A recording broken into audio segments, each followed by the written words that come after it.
Sebelum lanjut nonton video lainnya, please bantu kami untuk tetap menyiarkan dan menyampaikan informasi bermanfaat untuk Anda dengan cara subscribe official iNews channel. Dan jangan lupa klik tombol notifikasinya untuk Anda tidak terlewat informasi-informasi yang bermanfaat lainnya. Saya Abraham Silaban, terima kasih, sampai jumpa.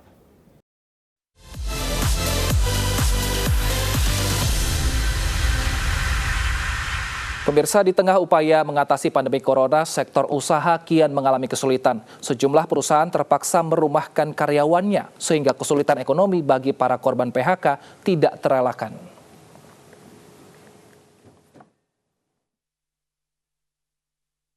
Sepucuk surat ini menjadi tanda berakhirnya Rismawan Arif sebagai karyawan perusahaan swasta.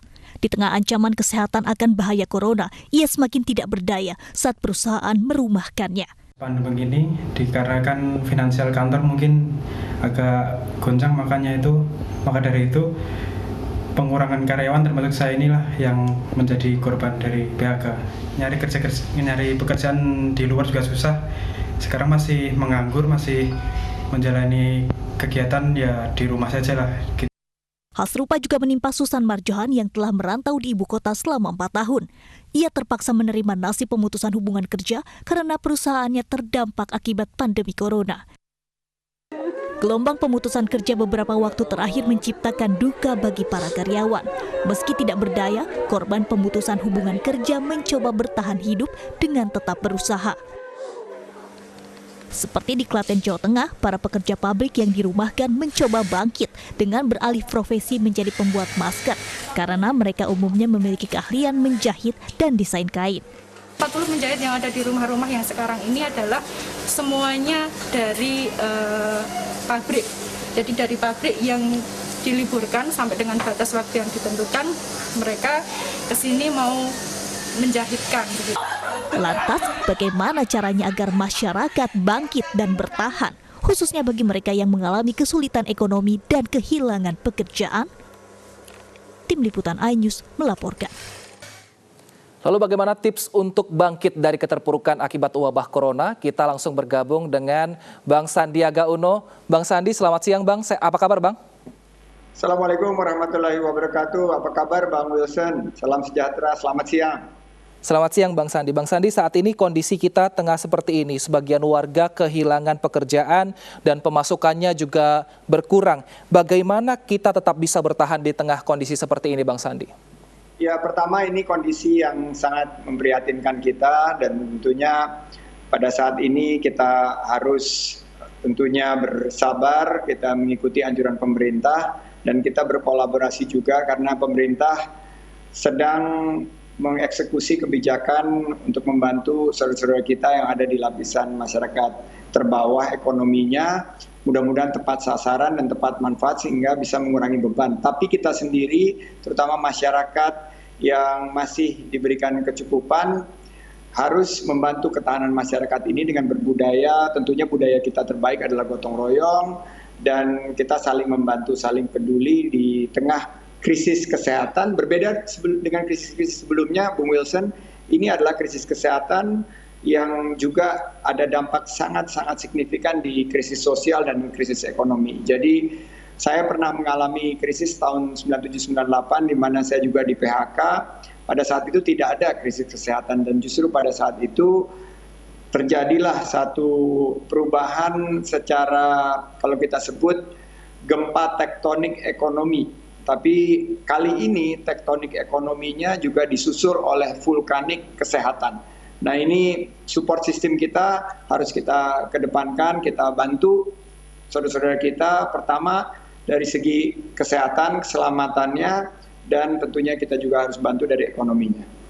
Baik, Bang Sandi, tadi Abang bilang Abang pernah di PHK. Lalu bagaimana saat itu Bang Sandi menumbuhkan motivasi dan juga menumbuhkan mental untuk tetap semangat untuk bisa kemudian nantinya kembali mencari kerja lagi untuk tetap menjalani hidup, Bang? Ya, saya waktu itu kan belum entrepreneur, saya profesional. Saya betul-betul sangat terkejut waktu saya di PHK pas Krismon tahun 98. Saya juga sama mendapatkan surat yang serupa bahwa perusahaan memutuskan untuk tidak melanjutkan jabatan waktu itu saya ada di perusahaan investasi, saya sangat merasa terpukul sekali karena saya ini bukan dari keluarga pengusaha dan akhirnya merasa seperti masuk ke jalan buntu, dunia terasa gelap dan lain sebagainya. Tapi saya bersyukur memiliki keluarga dan lingkungan yang mensupport. Dan inilah support sistem utama kita adalah keluarga dan lingkungan kita. Kalau kita terus menjalin silaturahim, kita terus berkonsultasi dengan ahlinya di bidang ekonomi, pada saat sekarang tentunya di bidang kesehatan juga, kita percaya bahwa pasti ada jalan keluar. Dan di balik kesulitan pasti akan ada juga kemudahan-kemudahan dan saya yakin badai ini insya Allah mudah-mudahan kalau kita semua berdoa dan berusaha dengan ikhtiar yang maksimal segera berlalu. Amin, amin, amin Bang. Nah tapi jalan keluar untuk saat ini, peluang usaha apa yang memungkinkan yang bisa dilakukan warga mungkin untuk pemasukan yang cukup, namun untuk tetap bisa berjalan Bang di kedepannya?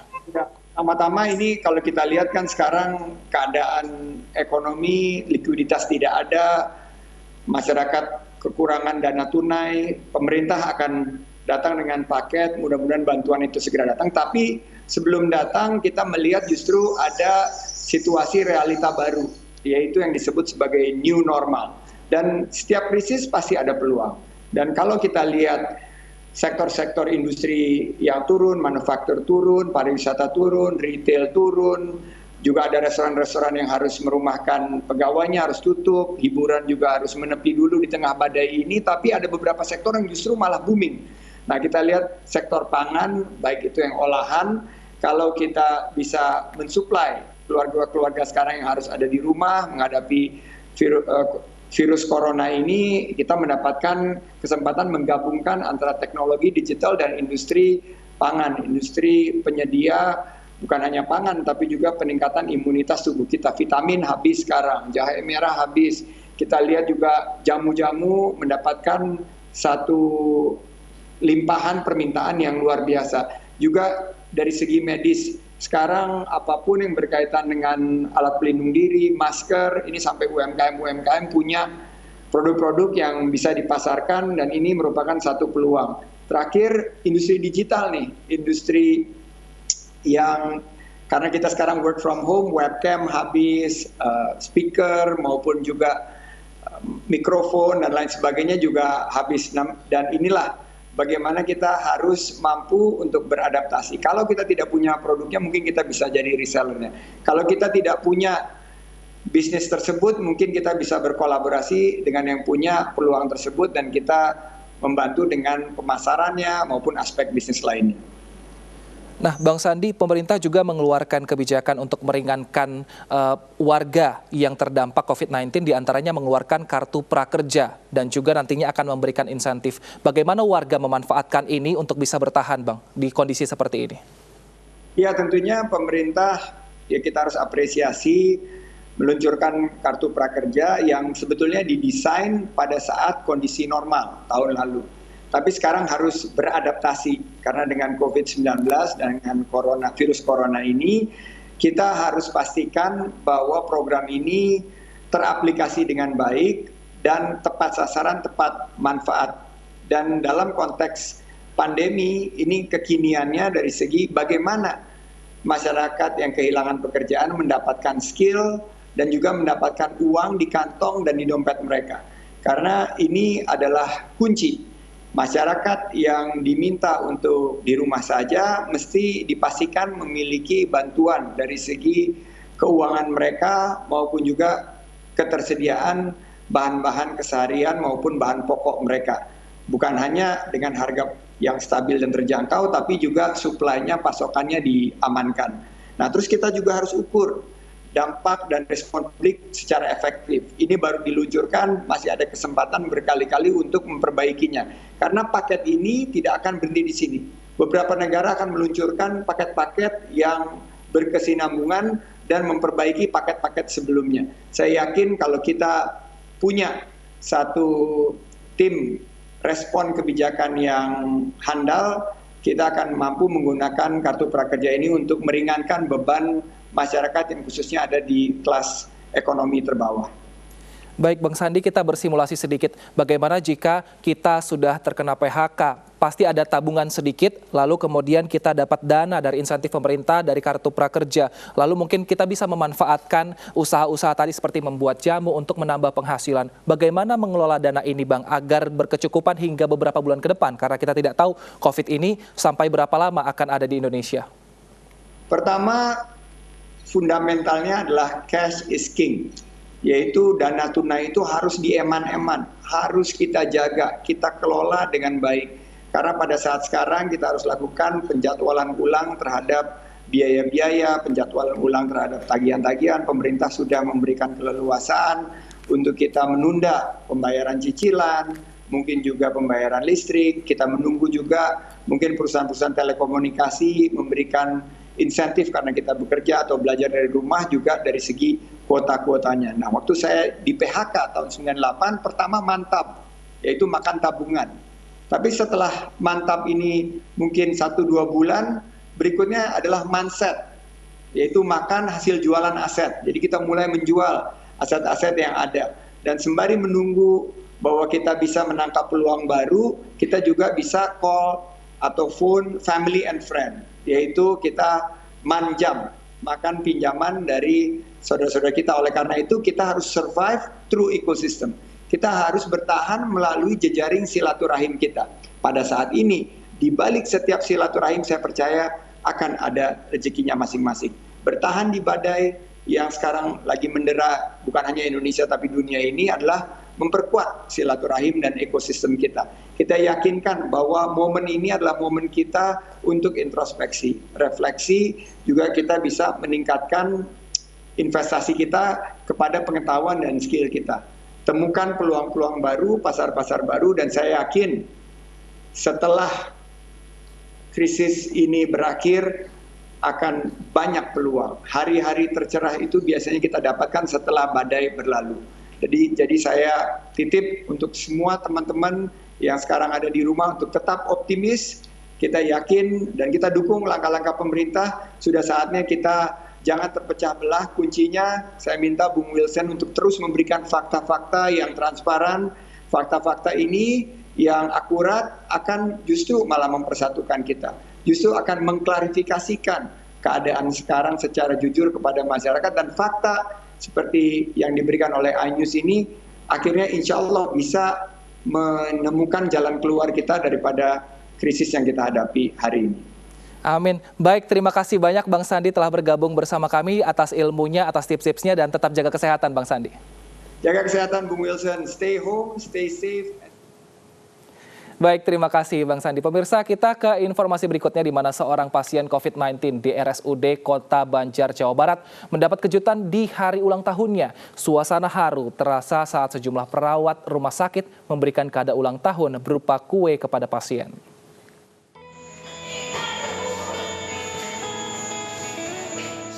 Cinta Aditya Wardana, pasien COVID-19 yang dirawat di RSUD Banjar lebih dari 2 pekan, tidak menyangka akan mendapat kue ulang tahun dari para perawat di rumah sakit tersebut saat akan pulang. Ia dinyatakan sembuh dari COVID-19 setelah mendapat perawatan selama 18 hari. Cinta pun sangat terharu, tak kuasa menahan tangis mendapat kejutan di hari ulang tahunnya yang ke-22. Video ini direkam pada 12 April 2020 saat Cinta Aditya dinyatakan sembuh oleh tim medis RSUD Banjar. Hasil tes swab menyatakan Cinta negatif COVID-19 dan ia diperbolehkan pulang. Cinta Aditya mengaku senang karena ia bisa pulang, terlebih diberi kejutan oleh tim medis. Cinta Aditya mengucapkan terima kasih kepada seluruh tim medis yang telah merawatnya secara intensif dan telah menjadi sahabat barunya yang menemani saat dilanda kejenuhan. Saya sangat berterima kasih sudah yang paling saya bikin ternyuh tuh ingat gitu loh dengan hari yang bersejarah saya yang saya tuh sendiri di sana tapi mereka seolah-olah kayak kamu tidak sendiri di sini, masih ada kami. Cinta Aditya mendapat perawatan sejak 27 Maret lalu setelah dinyatakan positif COVID-19. Ia mengalami gejala batuk dan sesak nafas setelah kembali dari Jakarta, yang kini menjadi zona merah dan epicentrum COVID-19. Dari Banjar, Jawa Barat, Acep Muslim, iNews melaporkan. Bantuan alat-alat pelindung diri kepada petugas kesehatan Indonesia dalam perangi COVID-19 terus dilakukan oleh berbagai pihak. Kali ini bantuan dengan berat lebih dari 30 ton, terdiri dari masker, baju pelindung ICU dan non-ICU, serta kacamata mendarat di Bandara Internasional Soekarno-Hatta. Bantuan gelombang ketiga APD dari Tanoto Foundation ini merupakan bentuk dukungan kepada tenaga medis Indonesia untuk memerangi COVID-19 melalui BNPB. Bantuan tersebut berupa 1 juta masker, 1 juta sarung tangan, 3.000 kacamata, dan 100.000 baju pelindung ICU dan non-ICU. Untuk mempercepat kedatangan APD tersebut dari Tiongkok sampai ke Indonesia, Tanoto Foundation mengutus tim relawan gabungan karyawan Tanoto Foundation dan RGE dengan menyewa pesawat khusus. Pendiri Tanoto Foundation, Bapak Sukanto Tanoto dan Ibu Tina Binge Tanoto, juga secara jelas menyampaikan filosofi beliau bahwa tidak boleh ada tenaga medis yang kemudian terancam jiwanya pada saat menyelamatkan jiwa orang lain karena ketiadaan alat perlindungan diri. Sebelumnya, gelombang pertama dan kedua bantuan Tanoto Foundation telah diangkut pesawat charter khusus dan tiba di Lanut Halim Pranakusuma. Dengan datangnya gelombang ketiga tersebut, komitmen Tanoto Foundation kepada BNPB untuk mendatangkan APD telah terpenuhi. Dari Jakarta, Tim Liputan iNews melaporkan. Puluhan korban PHK akibat pandemi COVID-19 antri untuk mendaftar kartu prakerja. Informasinya sesaat lagi, tetaplah bersama kami.